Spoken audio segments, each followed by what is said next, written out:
Hello, friends. Let me talk to you about the poem titled The Soul Selects Her Own Society, written by Emily Dickinson.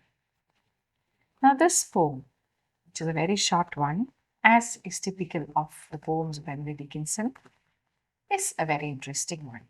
It consists of just three stanzas, 4 lines each, 4 quatrains that is. It was written in 1862, which is considered to be the most creative period of Emily Dickinson. Let's just quickly read the poem. The soul selects her own society, then shuts the door. To her divine majority, presence no more. Unmoved, she notes the chariots pausing at her low gate. Unmoved, an emperor beaming upon her mat. I've known her from an ample nation. Choose one, then close the valves of her attention like stone. So this poem is actually poem number 303. Now, Emily Dickinson has written a total of around 1,789 poems, and most of them were not published while she was alive. It was only later that the treasure trove of poems was discovered and published by her relatives and friends.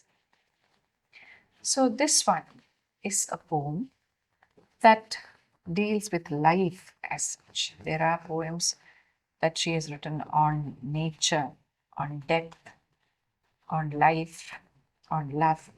So this one records her observations on life. She says, the soul selects her own society. The soul is represented as a person. She treats the soul as a very individual entity which has its own likes and dislikes. Emily Dickinson was very much influenced by the transcendental writers and their philosophy. Emily Dickinson was very much attracted towards the ideas of self reliance and self sufficiency presented by Thoreau and Emerson. And let's see what she says in this poem. The soul selects her own society, then shuts the door. To her divine majority, presence no more. So the soul doesn't admit all and sundry into its domain. And especially when we talk about Emily Dickinson, she was a recluse. She, of course, had her own inner circle of people, her father and her sister, Lavinia, her brother, Austin, and her very close friends. But she did not, though she was friendly and a very genial person, she did not provide an easy access to many others into her own personal world.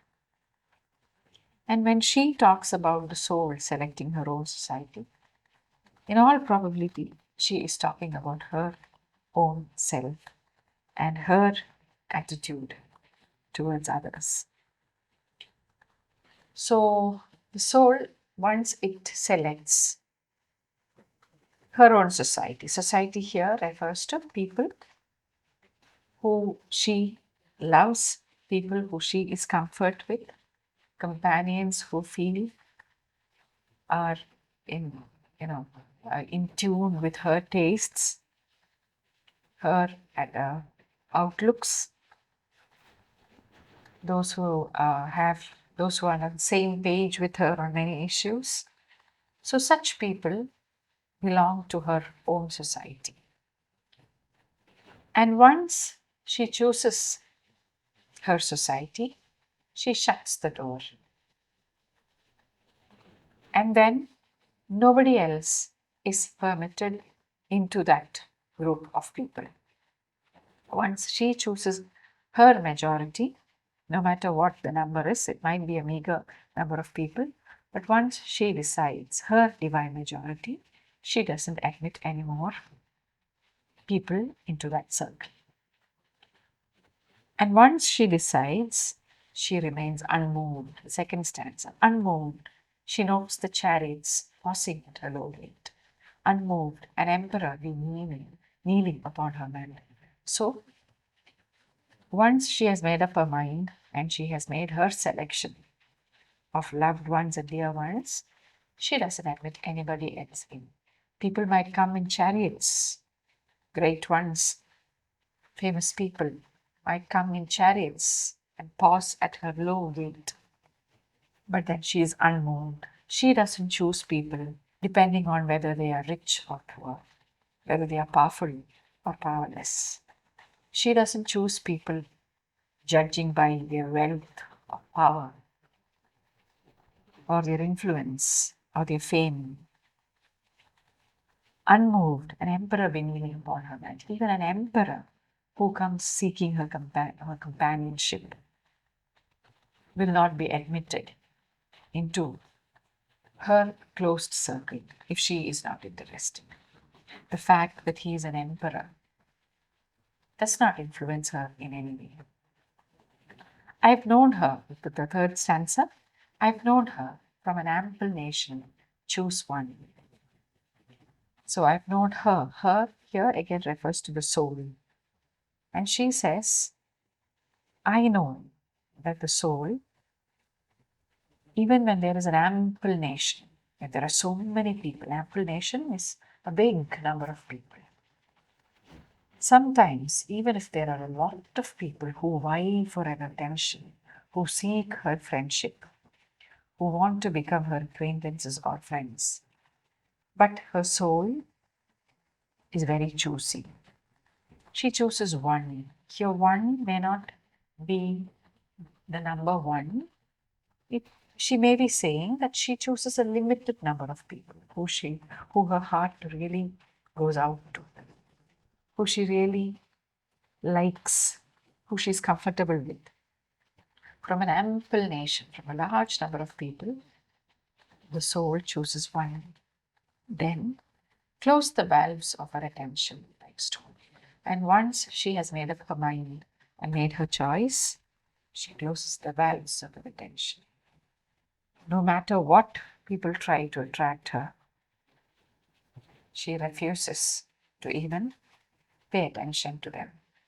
Like a valve made of stone, which is unmoved by wealth or fame or power, she refuses to open the valves. So here, the poet is trying to tell us that life becomes happy and comfortable and meaningful when you are surrounded by people who really are important to you. You need not have too many people in your life. A few people who care for you, who love you, who understand you, who can give you positive criticism, who can guide you, who can offer comfort. A small number of such people can work wonders in your life. Having a lot of people who create trouble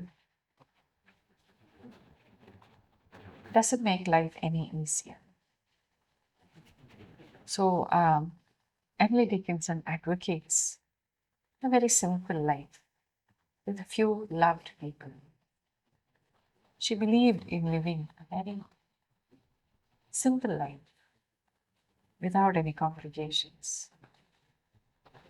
And here in this poem, she's being very personal and very autobiographical in her opinion.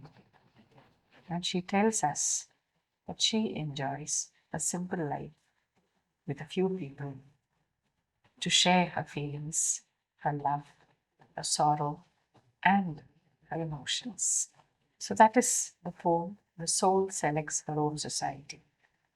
So this poem, though a simple one, is a very profound one, because what she says, if you really think about it, is the truth. Life is best lived when it is simple, and when it is spent in the company of loved ones. Thank you.